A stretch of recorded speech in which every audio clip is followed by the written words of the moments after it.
Major challenges face कर रहा है, जैसे lack of civic sense, corruption, sexual assault, homicide, fake news, religious conflict. जैसा कि आप यहाँ देख सकते हैं कि हर जगह कचरे ही कचरे हैं। यहाँ पे लिखा हुआ है, मना किया हुआ है कि यहाँ थूकना मना है, लेकिन सबसे ज्यादा थूका हुआ यही है। एक रैंडम लड़का रोड पर कचरा फेंक रहा है। करप्शन, हम बड़े नेताओं को घूस देते हैं, वो हमारा काम आसान करते हैं। नेता हमें घूस देती है, हम उन्हें वोट देते हैं।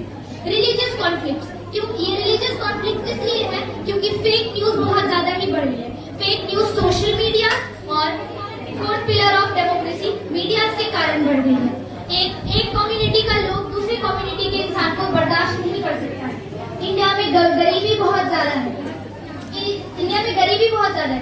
सेक्सुअल असॉल्ट मतलब किसी के बिना परमिशन के उसे फिजिकली अब्यूज करना, ये इंडिया में सबसे ज्यादा कॉमन चीज है। ये हमारे माननीय लीडर के.आर. रमेश यानी एमएलए ऑफ कर्नाटका के एमएलए ने कहा कि rape is inevitable, lie down and enjoy it. जब रेप को रोका नहीं जा सकता है तो शांति से बैठ के देख के मजा लिया जाए। जब देश के बड़े लीडर्स ही ऐसी इनसेंसिटिव बातें करने लग जाए तो देश कभी प्रोग्रेस पे जा ही नहीं सकता है। Now she will explain who is responsible. Good afternoon, sir. I am Sanam Saib. I will. हम लोग सोचते हैं कि इस देश के डेवलपमेंट के लिए बस एक ही पर्सन जिम्मेदार है, बट ऐसा नहीं है। इस देश के डेवलपमेंट के लिए पूरा देश जिम्मेदार है, जैसे कि government, leaders, citizens, politics, media etcetera. Government जो कि लॉ बनाते हैं उन्हें इम्प्लीमेंट करते हैं, और मीडिया वाले उन्हें चाहिए कि वो सही इंफॉर्मेशन लोगों तक पहुंचाए और मिस इंफॉर्मेशन ना पहुंचाए। मीडिया को जो है वो फोर्थ पिलर ऑफ डेमोक्रेसी भी बोला गया है।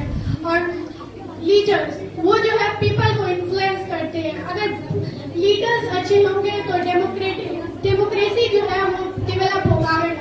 बैड लीडरशिप होगा तो डेमोक्रेसी जो है वो और नीचे चला जाएगा। एंड रोल ऑफ यूथ जो है इंडिया में सबसे ज्यादा पॉपुलेशन जो है वो यूथ का है, और यूथ जो है वो आगे के फ्यूचर के लिए डायरेक्शन बनाते हैं कि आगे फ्यूचर कैसा हो। Now she will explain.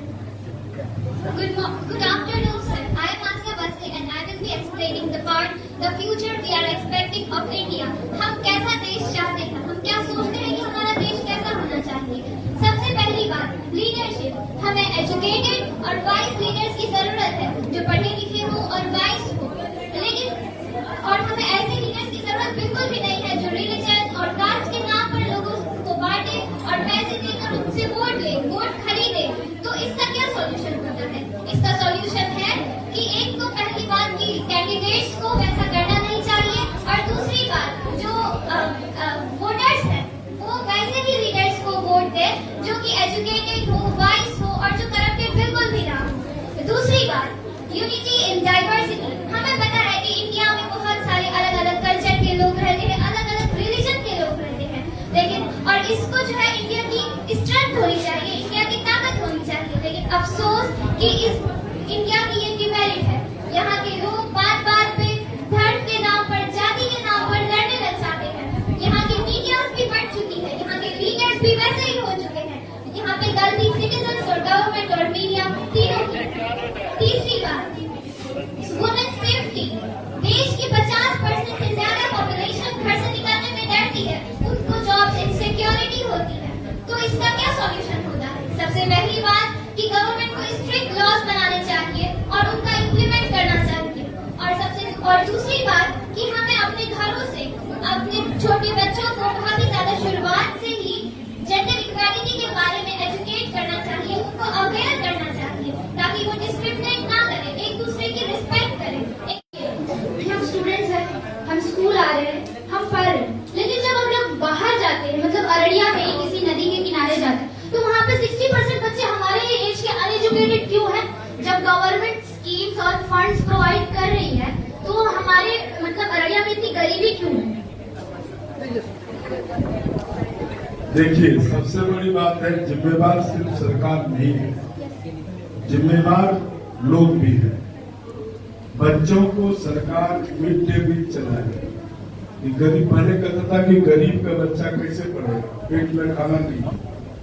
अब स्कूल में भी खाने के इंतजाम है, पढ़ाई के लिए पोशाक है, पैसे हैं, लेकिन क्या बच्चे के माता पिता जो उनके पेरेंट्स हैं उनकी भी जवाबदेही है, जिम्मेवारी है कि अपने बच्चों को स्कूल पहुंचावे।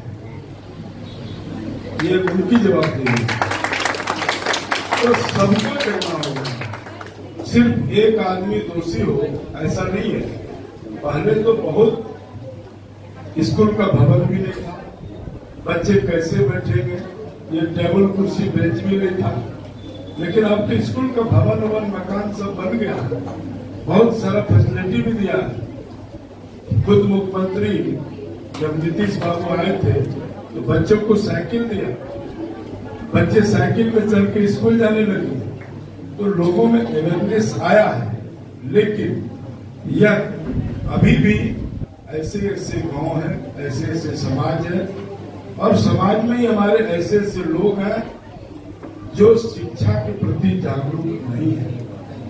तो हम सबका जिम्मेवारी है कि लोगों को हम कहते हैं कि आधी रोटी खाइए लेकिन बच्चों को जरूर पढ़ाइए। इसलिए वो हम लोग कर रहे हैं और सबको करना चाहिए। एक शिक्षा का अभियान चलाना चाहिए। सर, एक रिक्वेस्ट है कि हम कैरियर गाइड के स्टूडेंट्स को मौका दिया जाए कि हम लोग जाके अररिया के गवर्नमेंट स्कूल्स में बच्चों के बीच और गवर्नमेंट टीचर्स के बीच में अवेयरनेस फैलाएं।